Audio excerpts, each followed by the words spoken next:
Ahora vamos a considerar otro tipo de vacunas que son específicamente con subunidades que forman parte de la estructura viral.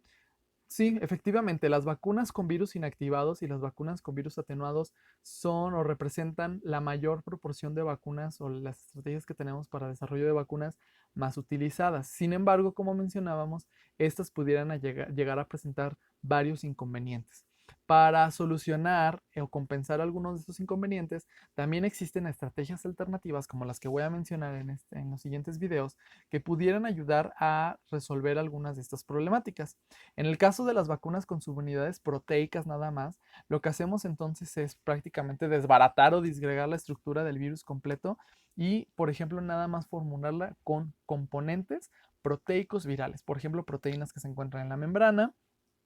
o proteínas que forman parte de la cápside viral que nos van a ayudar en este caso a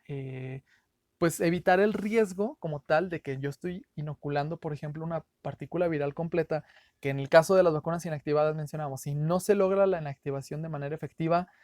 y se escapa una partícula que todavía sea viable para replicación, entonces pues aguas, ¿no? Porque eso puede generar un peligro. O en el caso de la atenuación, que si doy la partícula completa y se revierte el efecto, entonces ahí sí pudiera tener un problema importante también de que podemos desarrollar la enfermedad. Entonces, si yo nada más le doy las puras proteínas, pues las proteínas solitas no van a armar el virus otra vez como tal. Entonces, las proteínas me ayudan a que sea un poquito como más segura en ese aspecto, no hay riesgo de infecciones y también son seguras para administrar, inclusive en los pacientes que son inmunocomprometidos, ¿no? Para saber específicamente cuáles proteínas incluir en la formulación de la vacuna, necesitamos seleccionar aquellas que finalmente tengan un reconocimiento por parte de anticuerpos, que estos anticuerpos muchas veces se obtienen de sueros de personas que ya han sido, que ya se recuperaron o que ya fueron inmunizadas y por hacer pruebas, o en mismas células o linfocitos T citotóxicos, ¿sale? Entonces,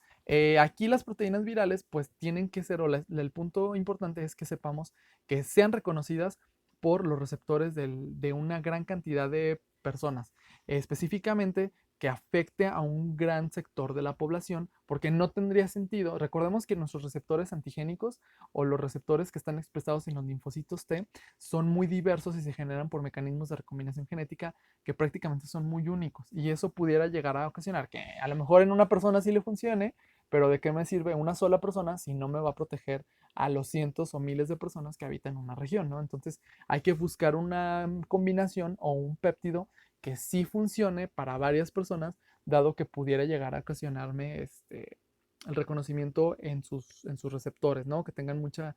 afinidad. En teoría, recordemos nosotros que para que ocurra la activación de los linfocitos T necesitamos que haya una presentación antigénica por parte de las moléculas de MHC, entonces para que podamos hacer una inducción de respuesta inmune pues eficiente, ¿no? Entonces, pero aquí el inconveniente que llegamos a tener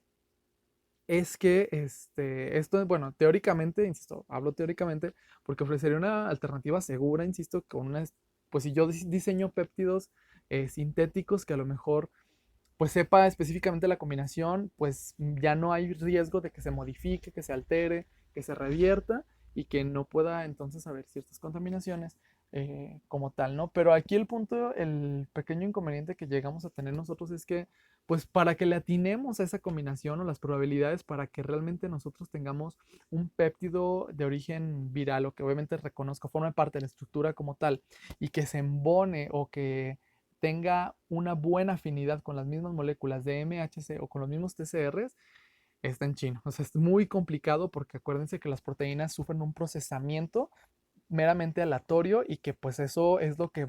se va cargando diferentes péptidos, que si hablamos que una proteína, por ejemplo, tiene miles de aminoácidos y estamos buscando combinaciones de 15 o 20 aminoácidos, pues entonces está medio complicado poder atinarle a cuál es la más efectiva, ¿no? Entonces, hasta la fecha, las vacunas con este tipo de péptidos o con este tipo de subunidades no han tenido mucho éxito y sobre todo porque también la generación de péptidos sintéticos es costosa, o sea, también poder diseñar una estructura y que poderlo hacer en una producción masiva también es un poco más costoso, no es tan rentable y generalmente en aquellos ensayos donde se ha visto éxito, en cuestión de que sí la tienen a la combinación, el problema es ahora que la respuesta antigénica que van a conferir no es tan fuerte y que también es de muy corta duración. ¿sale? Entonces, ese sería el problema con este tipo de vacunas con subunidades proteicas. Algunos ejemplos, se han desarrollado algunas vacunas contra la influenza,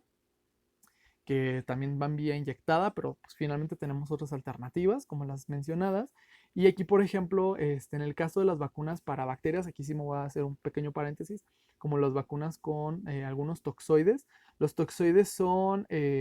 toxinas bacterianas que sufren un proceso también como de modificación o inactivación, entonces también podemos diseñar secuencias que sean muy parecidas a estos toxoides y que finalmente nosotros las podamos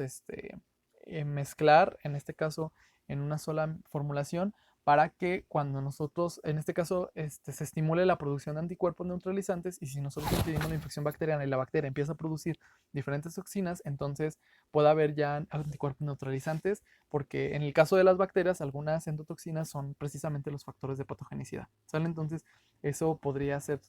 algunos ejemplos. Ahora, también podríamos hacer, para evitarnos este rollo de que a ver cuál combinación funciona o a ver cuál no, entonces podríamos utilizar aquí la tecnología del DNA recombinante para que podamos nosotros clonar, por ejemplo, algunos de los genes virales en otro tipo de microorganismos, por ejemplo, algunas bacterias, algunas levaduras o células, por ejemplo, de algunos otros animales como insectos o inclusive algunas plantas, que ellas solitas produzcan las proteínas inmunogénicas. Es decir, el diseño, la síntesis del puro péptido nada más por metodología,